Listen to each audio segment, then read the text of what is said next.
So let's talk about the signs that your child is being love bombed.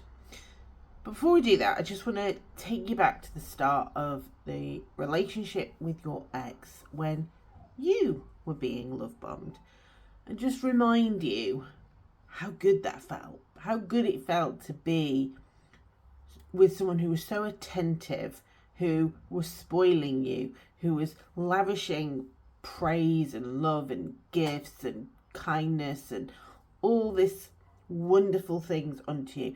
It activated a whole lot of chemicals in your body that felt amazing, and it helped create a bond, a close one, an artificial one, but it was part of what bonded you to them. And that is what is happening to your child. Your child is being love bombed, and that can be with amazing gifts. It can be with attention that they've never really had before from this parent. It can be with false promises, so making them think that they're going to, saying to them, oh, we'll go on holiday and I'll get you this for your room and I'll get you that and we'll do this. And again, you remember that. You remember how they would do that as part of the love bombing. It was all future pacing. It was all things that you were going to get if you stayed with them. It was a carrot. And all these things are basically setting in your child this feeling that if I keep choosing this parent, I'll keep getting all these things. And, children like stuff. And they like being center of attention. They like being lavished with attention. Now, the child isn't stupid, like they know that it's not love, but it still feels good. It feels good to have that kind of attention and affection and people buying you stuff. They're normal. Those are normal feelings to have, to feel, yeah, I want more of this. But the other thing that it does, which is often not spoke about, is the time that they're with that parent often comes with these extreme highs and lows where they've got everything they want. They go on, they don't have to go to bed at a certain time. They don't have to, there's no real rules in the house, no real boundaries, except the ones that the parent will suddenly enforce. So there's a difference between boundaries and control. So there's always control in the house, but there's no real boundaries. So although it can feel like a prison, there's also this sense of the child themselves having some sort of free reign, particularly around you, to put no finer point on it. So there'll be lots of control in the house, but when it comes to you, they'll be making it look like they have all this choice, but actually it's not a choice, is it? Because what the parent has done is they've made everything, all the good stuff, all the love bombing has all been contingent on them choosing them. And how this evolves is they then start to do these nice things for them on your time. So when it's court ordered or agreed that it's your weekend, suddenly they'll start booking things on your time, and there'll be really fun things that maybe the kid has been wanting to do for ages. And then they offer the child a choice. Well, it's up to you. You can go to your mum's or dad's house, or we could go and do this amazing, wonderful, fantastic thing that you've always wanted to do. It's entirely up to you. You choose what you want to do. I mean, it's not really a choice, is it? The kid is going to want to do the thing. And that is how they then frame it, as it's the child's choice. Because what also goes on with that is if the child will say, oh no, actually I'm going to go and see my mum and my dad,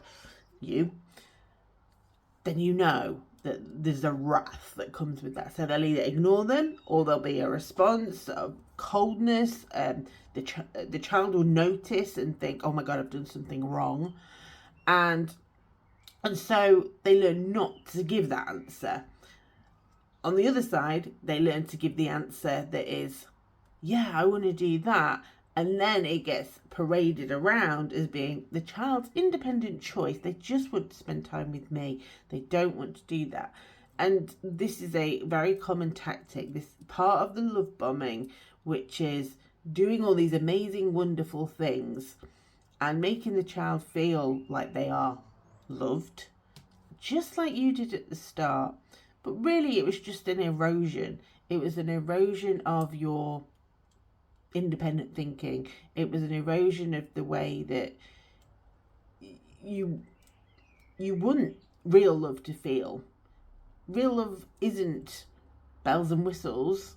I mean, don't get me wrong, romance is lovely, but it's depth, and attachment isn't about consistency.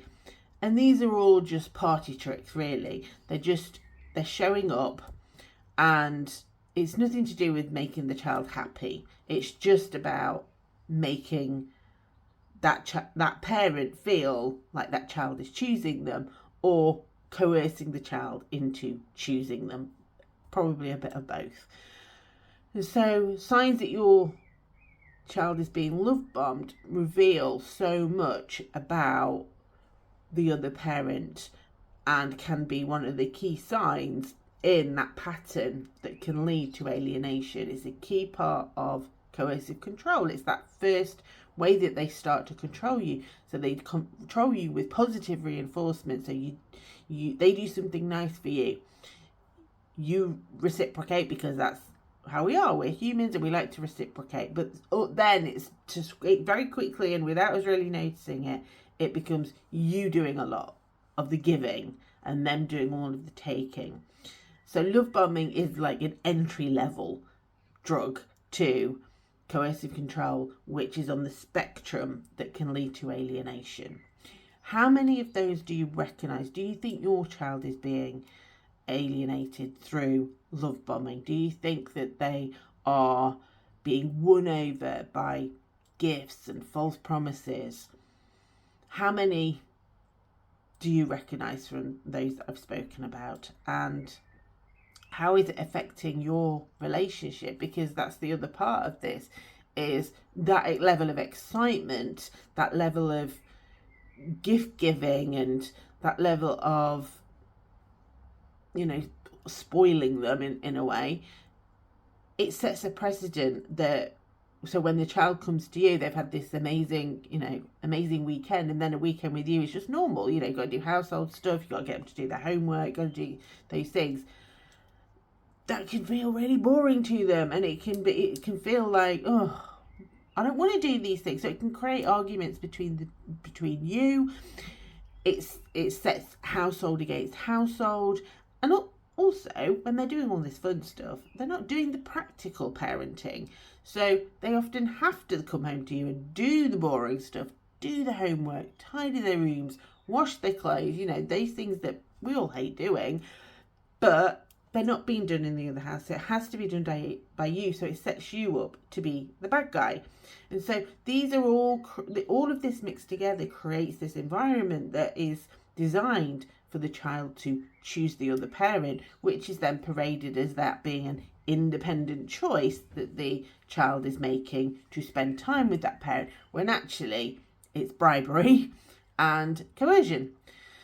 So if you found this useful, do check out the link in my bio. It's got the link to a free tool to help you to document these behaviours, to use the frameworks within court to help you to tell your experience and what your child is going through.